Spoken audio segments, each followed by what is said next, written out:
également les plateaux des autres plateformes.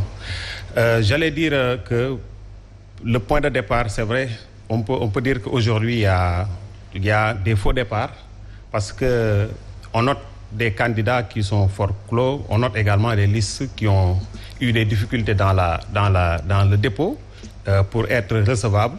Parce qu'aujourd'hui, ce qu'on peut noter aujourd'hui, c'est qu'on est sur l'étape de la réception des candidatures, n'est-ce pas, des listes des différents candidats. Et cette réception soulève deux idées. La première idée, c'est par rapport au respect, n'est-ce pas, des différentes indications, n'est-ce pas, pour être recevable. C'est quoi? C'est la liste avec l'ensemble des pièces justificatives, n'est-ce pas, qui accompagnent la liste, et le dépôt également à temps. Si les candidats ne déposent pas à temps, ils risquent d'être fort clus. Et si également ils ont des difficultés dans le dépôt également, on peut noter que c'est des candidats qui peuvent avoir des difficultés dans l'évaluation parce qu'on va peut-être aborder cette question, n'est-ce pas, dans le développement dans le développement par rapport aux différents aspects qui vont suivre par rapport à l'évaluation des candidatures. Voilà, Abdoulaye Mbow, est-ce que ce n'est pas prévisible vu le nombre important de listes?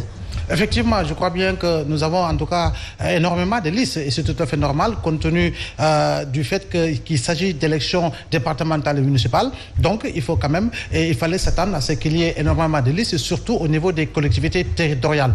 Et donc, au-delà justement des coalitions et partis politiques, il y a des personnalités indépendantes qui véritablement ont eu à accomplir justement ce qu'on leur a demandé par rapport justement à ce système de parrainage. Si justement ces candidatures ne sont pas en tout cas est porté par justement des partis politiques. Mais en réalité, ce qu'il faut savoir, c'est qu'aujourd'hui, tous les acteurs politiques savent le contenu justement des dossiers à déposer au niveau des différentes préfectures. Ma foi, assez souvent, c'est par astuce, parce qu'en réalité, c'est là où il faut véritablement mettre le doigt par rapport justement aux organisations de la société civile qui travaillent autour. Il faut même, quand même, je crois bien, approfondir la réflexion. Il y a un vide qui est constaté, M. Cissé, dans le code électoral. Il y a un vide constaté par rapport aux dispositions réglementaires liées à la participation à des élections. Parce qu'en réalité, il y a des mandataires qui aujourd'hui ne le sont que de nom. Ces mandataires, véritablement, devraient pouvoir être poursuivis par rapport justement à ces actes de trahison notés un peu partout à travers le Sénégal. Parce qu'en réalité, un mandataire choisi, on lui donne tous les dossiers. Vous voulez parler du cas de Matam? Non, pas seulement Matam, jusqu'à la dernière minute. Pour des prébandes, pour des enveloppes kaki, pour justement des réceptions de bip sur son téléphone à partir en tout cas des réseaux de transfert, on est obligé, on fait marche arrière en réalité, on trahit sa liste alors qu'en réalité, vous avez été choisi en tant que Sénégalais, en tant que citoyen, comme mandataire national d'une quelconque coalition, que ce soit de l'opposition comme du pouvoir. Je crois bien qu'il faut quand même qu'on aille dans le sens véritablement de mieux harmoniser le code électoral, de mieux harmoniser les dispositions réglementaires pour qu'en cas justement de situation pareille, qu'il y ait une alternative et que la liste ne soit pas déclarée for close ou véritablement totalement rejetée. Donc il y a énormément en tout cas de paramètres. Depuis que nous votons au Sénégal, je crois bien qu'on devrait pouvoir dépasser certaines étapes liées justement à ces frictions que l'on note et par rapport justement au dépôt des listes. Alors, cher Tidiane, vous faites partie d'une organisation de la société civile qui travaille autour de ces questions électorales. Est-ce que vous pensez que les acteurs politiques ont été suffisamment préparés à ces élections? Vu ces manquements, moi je ne voudrais pas parler de trahison, vu ces différents manquements. Oui. Moi j'allais inviter à M. Mbow à un peu plus de relativité par rapport à cet aspect, parce que quand même ce qui s'est passé à Matam, bon, c'est un cas isolé.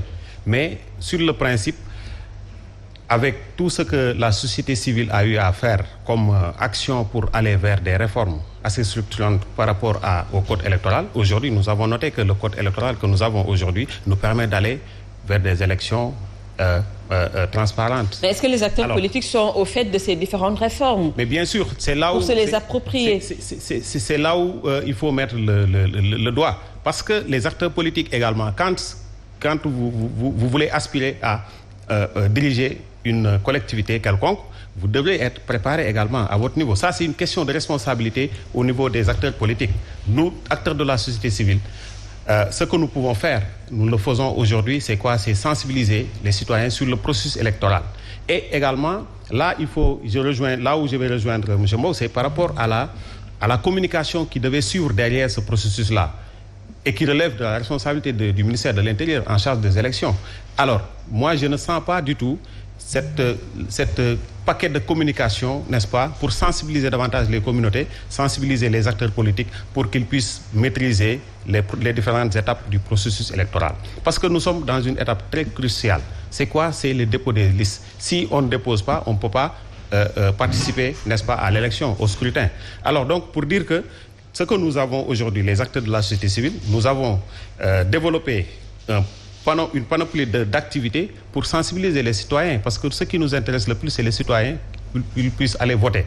Maintenant, il relève de la responsabilité maintenant des acteurs politiques de prendre connaissance, n'est-ce pas, du nouveau code électoral pour pouvoir quand même éviter ces pièges, s'il y en a, ces pièges, et déposer à temps. Parce que moi qui vous parle, j'ai eu à accompagner des coalitions de listes qui m'ont consulté chaque instant, n'est-ce pas, pour la préparation, n'est-ce pas, du dépôt des listes. Et à chaque étape, on discute, on échange, et il y a pas mal de personnes qui le font aujourd'hui pour échanger et encadrer ces acteurs politiques-là pour qu'ils puissent déposer leur candidature sans difficulté.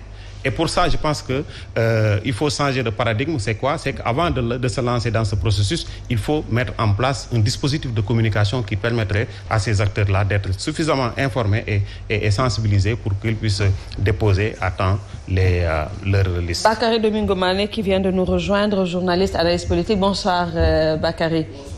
Voilà, on parlait tantôt de la question de la sensibilisation des acteurs politiques par rapport aux dispositions du code électoral, parce qu'on a vu qu'il y a eu énormément de listes forcloses ou bien de rejets. Qu'est-ce qui, selon vous, est à l'origine de ces forclusions ou de ces rejets de listes?